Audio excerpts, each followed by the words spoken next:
Dramang ito ay rated SPG. Striktong patnubay at gabay ng magulang ang kailangan. Maaaring may masiselang tema, lengguwahe, karahasan, sexual, horror o droga na hindi angkop sa mga bata.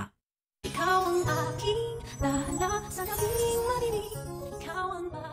Nalaman na ni Don Pepe na magkasabwat si Zoe at Moira kaya hindi niya na ito kayang patawarin pa.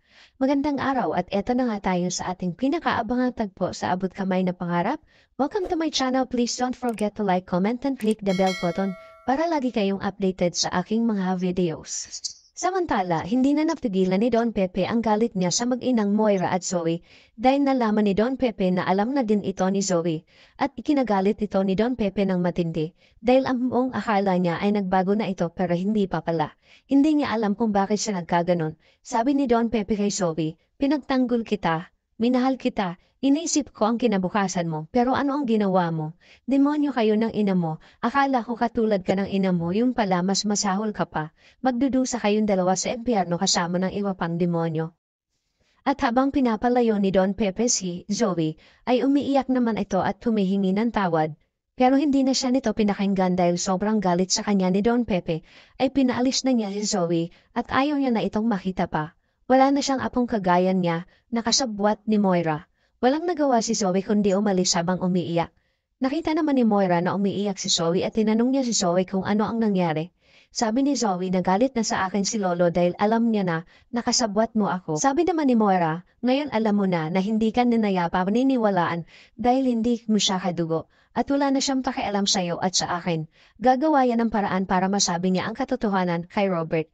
Kaya bago pa mahuli ang lahat at malaman nila ang lahat ng sikreto natin, ay isipin mo ang sarili mo at simulan mo ng huwag maging mabait dahil may plano pa tayong gagawin sa lolo mo. Nagulat naman si Zoe kung anong plano ang gagawin nila sa lolo Pepe niya. Pinag-usapan nila ang plano kung paano ang gagawin nila para pagkaparehan nila ang matanda tulad ng sabi ni Balahadja. At tiyak na ikatutuwa ito ni Moira. Palalabasin nila na kinidnap ito ng ibang tao at ipaparansom nila si Don Pepe ng malaking halaga. Pero gugulpiin na nila ang matanda hanggang sa hindi na ito makapagsalita pa. At pupunta sila sa Apex para sabihin kila Robert at Giselle dahil kapag hindi nila ito sinunod ay maaari nilang patayin ang matanda. Sa kabilang banda naman sa bahay ni Lynette ay nakapasok na si Harry at Regan sa bahay. Hindi alam ni Lynette kung paano niya sasabihin sa dalawa na may ibang tao sa bahay nila. Gumawa siya ng dahilan para magtagal ang dalawa kaya pinakain niya muna ang mga ito ng cake at ikinatuwa naman ito ni Regan. Pinaupo niya muna ang dalawa habang kumukuha siya ng plato at kutsara. Naisipan niyang kumuha ng tinidor at itinago niya ito sa damit niya. Habang kumakain ang dalawa ay nagsulat si Lynette sa papel ng help. Pero hindi niya alam kung paano niya ito ibibigay kay Harry at Regan. At pagkatapos na nga ng dalawang kumain ay nagpaalam na ito dahil may lakad pa si Harry. Pero pinigilan sila ni Lynette at sinabi kung pwedeng huwag na silang umalis. Ipinagtaka naman ng dalawa ang sinabi ni Lynette kaya nagtanong si Regan kung bakit may problema ba tita, at ganon din si Harry. Habang si Dax ay nakamasid sa kanila at galit na.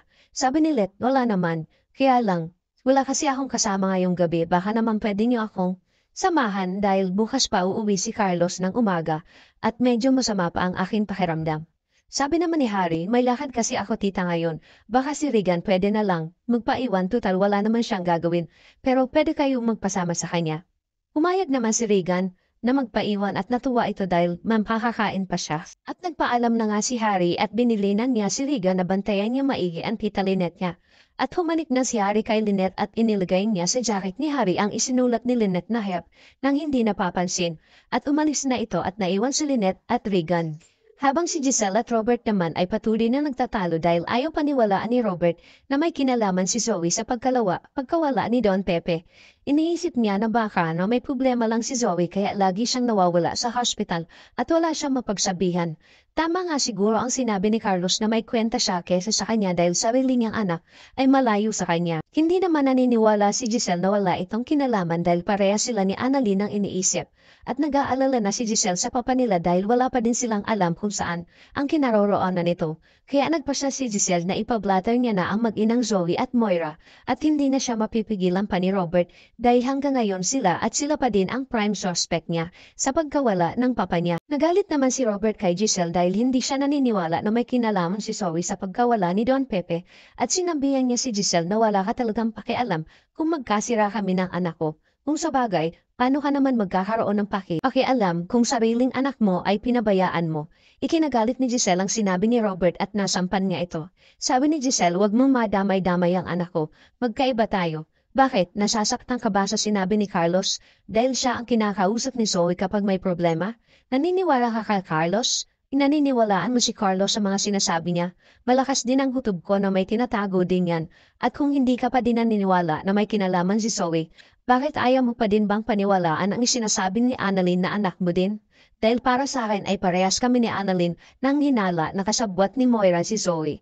Kahit ano pang sabihin mo ay gagawin ko na to para mahanap na ang papa at iniwan niya si Robert. Sa kabilang banda naman, galit naman na kinausap ni Carlos si Annalyn at pinagsabihan niya ito na tigilan niya na ang mga hinala niya kay Zoe dahil wala naman siyang ebidensya na magpapatunay na kasabot nga ito ni Moira. Dahil nadidiin si Zoe sa mga hinala mo na hindi mo naman mapatunayan. Ginagawa lang ito ni Carlos dahil pinoprotektahan niya si Zoe at hindi madamay sa pagkawala ni Don Pepe. Sabi naman ni Annalyn, madami siyang kasinungalingan na ginawa. Hindi siya nagsasabi ng totoo kung saan siya nagpunta nung araw na mawala si Lolo Pepe. Ang gusto ko lang naman malaman ang katotohanan tungkol sa lolo ko. Sinagot naman ni Carlos si Annalyn na sa tingin ko, hindi yan ang purpose mo, na gusto mo mapatunayan sa lahat na tama ka, dahil hindi mo iniisip ang mga pwedeng mangyari sa mga ginagawa mo. Kaya ikinagulat naman ni Annalyn kung bakit gano'n na lang ang concern ni Carlos kay Zoe at parang nag-aalala siya na madamay pa ito sa gulo. Napapaisip si Annalyn sa mga kilos ni Carlos na para bang may pinagtatakpan ito at may kakaiba sa kanya na napapansin si Annalyn. Samantala sa Apex nakita nila Giselle at Robert sila Moira at Zoe. Agad nilapitan ito ni Robert at tinanong si Zoe kung nasaan ang papa nila at kung bakit hindi niya sinasagot ang mga tawag niya. Totoo ba na may kinalaman ka sa pagkawala ni papa? Na ikinagulat naman ni Zoe at bigla siyang tumingin kay Moira upang tanongin niya ito kung sasabihin na nila ang totoo sa kanila habang umiiyak ito dahil hindi niya nakaya pang itago ang nalalaman niya. Ikinagulat naman ito ni Moira kunwari ay sasabihin niya na seryoso ka ba? Hindi na rin nakapagpigil pa si Giselle at sinabi niya kay Zoe na sabihin mo na ang totoo kung saan niyo dinala si papa. Hinawakan naman ni Moira ang balikat ni Zoe at nagkatinginan sila at sinabi ni Moira na sige kung yan ang gusto mong mangyari, sabihin mo na sa kanila para malaman na din nila na wala tayong kinalaman sa pagkawala ng Lolo Pepe mo. Anong dahilan ang sasabihin ni Zoe kila Robert at Giselle para paniwalain nila na wala silang kinalaman sa pagkawala ni Don Pepe? Malaman din kaya nila Giselle ang sekreto ni Carlos? Anong mangyayari kay Lynette? Yan ang ating pakaabangan dito lang sa Abot Kamay na Pangarap. Huwag bibitiw at huwag kalimutan mag-subscribe. Maraming salamat po and God bless.